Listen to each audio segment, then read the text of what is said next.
High Ram বন্ধুরা, নমস্কার। আমি আবার বাবার একটা ছোট্ট গল্প নিয়ে এসেছি। গল্প মানে আমার জীবনে ঘটেছে, তো আমি সেটা আবার শেয়ার করব।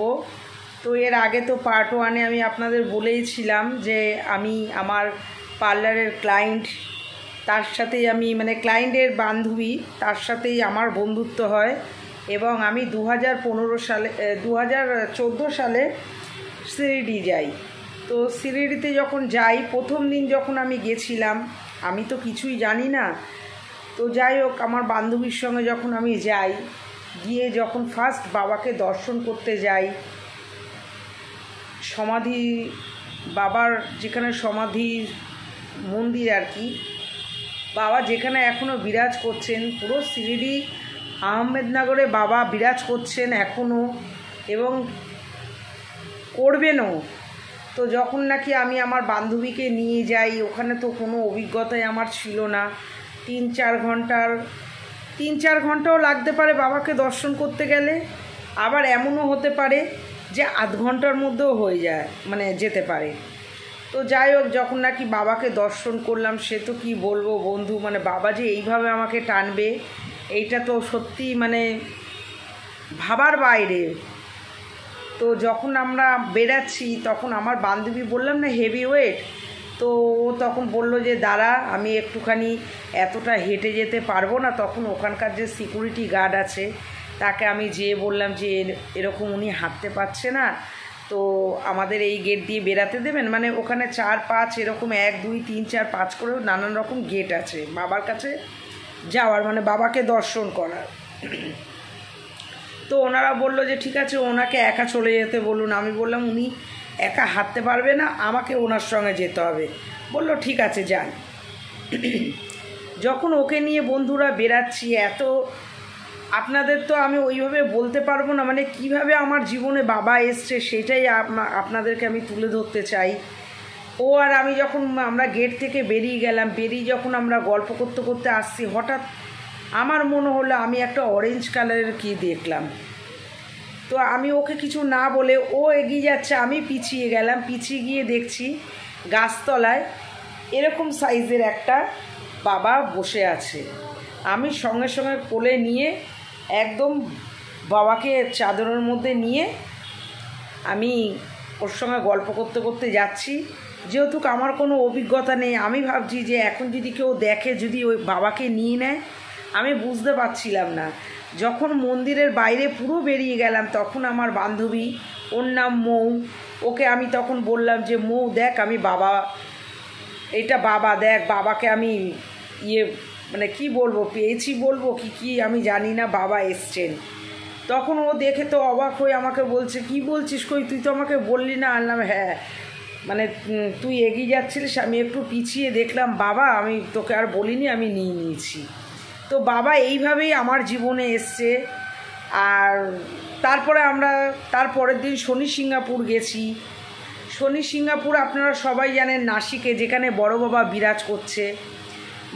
যেরকম বৈষ্ণোদেবী গেলে আপনাদের ভৈরব বাবা দর্শন করতেই হয়, সেরকম শিরডিতে গেলে শনি সিঙ্গাপুর যেতেই হয়।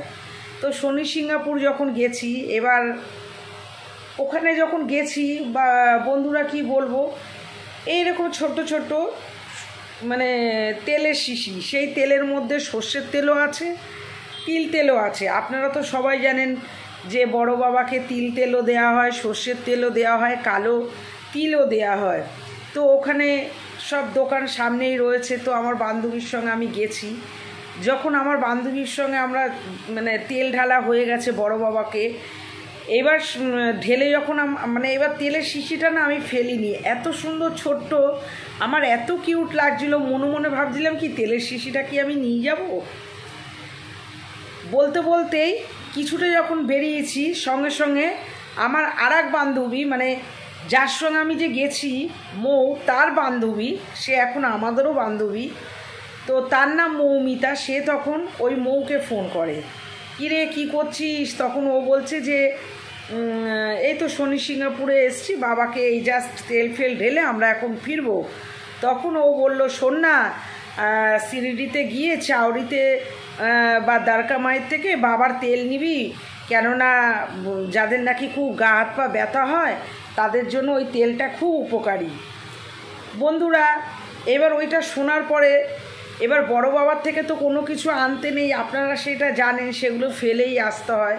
তখন আমি তেলের শিশিটা ফেলে দিলাম, কিন্তু মনে মনে আমি ভাবলাম যে আমি এতক্ষণ ধরে যে ভাবছিলাম যে বোতল মানে ছোট্ট ওই তেলের বোতলটা যে আমি নিয়ে আসবো, তাহলে কি এইটাও কি একটা তার কেননা ও হঠাৎ ফোন করলো, করে এই তেলের গল্পটা বলল, তেলটা নেবই বা কিসে।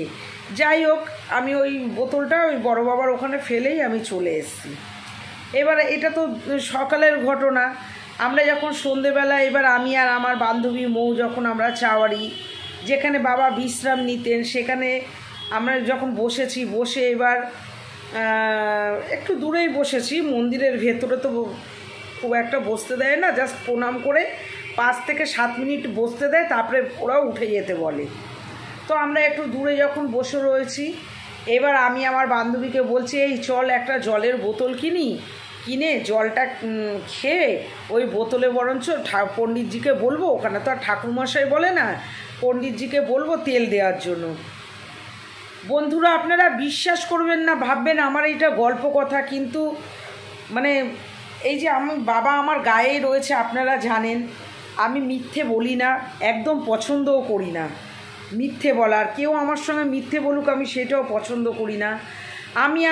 আমি জাস্ট আমার বান্ধবীকে যখন এই কথাটা বলছি, এক পণ্ডিতজি চাওয়ারির থেকে আমাদের এইভাবে ডাকছে, তো আমি তখন আমার বান্ধবীকে বলছি ওই দেখ পণ্ডিতজি ডাকছে, চল ওনাকেই বরঞ্চ যেয়ে বলি। বন্ধুরা কি বলবো, আমাদেরকে বলতে হয়নি, পণ্ডিতজি উল্টে আমাদেরকে বলছে আপনাদের তেল লাগবে। তাহলে আপনারাই ভাবুন যে কোথায় আমরা পণ্ডিতজিকে বলবো যে আমাদের একটু তেল দেবেন, সেইটা আমাদের বলতে হলো না, উনি কি করে জানলো যে আমাদের তেলের প্রয়োজন, উনি উল্টে বললো। তাহলে এটা কি বাবার মিরাক্কেল নয়? বাবা যে কি বন্ধুরা, বাবাকে একবার যদি মন দিয়ে আপনারা বাবাকে ডাকবেন, বাবা বলে না, সবাই বলে যে শিব হচ্ছে খুব ভোলা ভালা, শিব অল্পতেই সন্তুষ্ট, ঠিক বাবাও তাই, যে শিব সেই সাই, সেইটা না যে যেই রূপে যেই দেবতাদের মানে। তো যাই হোক, এইটা তো গেল একটা ঘটনা, দ্বিতীয় ঘটনা। তৃতীয় ঘটনা হচ্ছে ওখানে বাবা তো নিজে পুজো নেন না, বাবা উল্টে প্রসাদ উদি দেন।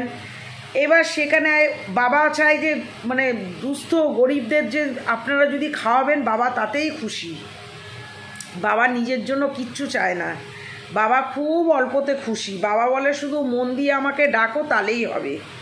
তো যাই হোক, এবার তারপরের দিন আমরা ভাবছি, যেহেতু আমার বান্ধবী একদিনই গেছে, অতটাও ভালো করে জানে না ভান্ডারা কাকে দিয়ে রান্না করাবো, কি করাবো। হ্যাঁ, হঠাৎ সেম পণ্ডিতজি আমাদের ডেকে বলছে যে আপনারা কি ভান্ডারা দেবেন, তাহলে এই মাঝির সঙ্গে কথা বলুন, একজন ওখানে বসেছিল। তো আমার আজকের গল্পটা এইখানেই, যে বন্ধুরা আমি 3খানা যে আপনাদের বললাম, যে এক হচ্ছে বাবা কিভাবে আমার কাছে আসলো প্রথমবারই, সেকেন্ড হচ্ছে যে কিভাবে ওই তেলের গল্পটা, যে পণ্ডিতজি কি করে জানলো যে আমাদের তেলের প্রয়োজন, আর থার্ড হলো যে আমরা ভান্ডারা যে দেবো সেই ভান্ডারার কথাও জানলো কি করে।